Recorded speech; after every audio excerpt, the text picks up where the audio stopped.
This is a message to the Muslim community.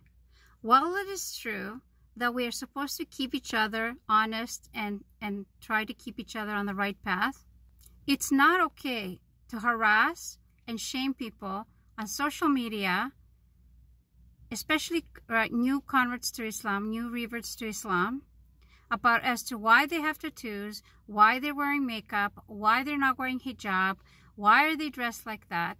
That is not okay to do it. And if you are the reason that they decide that the stress is too much and they leave Islam, you're going to share in that blame. You will take share in that responsibility. It's fine if you are gently guiding your family members, your wife, your son, your daughter, your mom, your dad, or any of those immediate family members. You're trying to help them and help each other to stay on the right path. But it's not okay to harass total strangers. You would never do that on the road.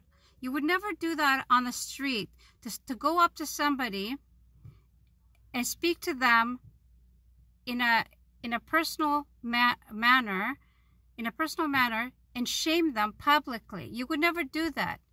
But there is a bunch of you out there that are keyboard cowboys that think it's okay to go to people's personal messaging or DMs and tell them how to live their life. They have husbands or mothers or fathers or sisters or brothers in their lives to help them with that. And at the very least, if they don't have that, they have people that they can consult with on how to live their best life. Of course, keeping in mind that the Quran and the Sunnah is the best way to keep on the straight path. However, your responsibility is your immediate family members, maybe your BFFs, but you have no responsibility towards complete strangers. And like I said, you're taking a share in that responsibility if that person leaves Islam because of you, or you're one of the reasons why they leave Islam.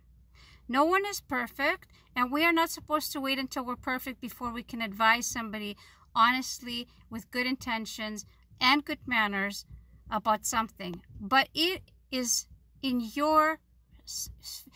to be in your sphere of influence. You can't be just stopping strangers on the street, on the digital street, on the internet street, and telling them what they can or cannot do. Even when the Quran first came down, the rules didn't change right away.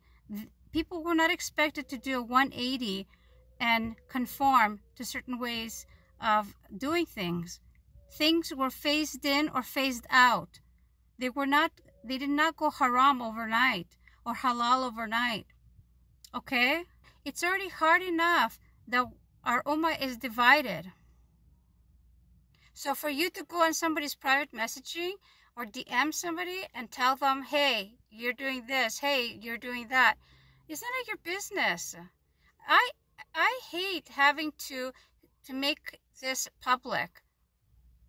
But as Muslims, we have to stand together, united. And I'm standing with those people who are new to Islam and don't realize that, there's issues that they need to work on, or they know that they need to work on them and they don't need you to remind them.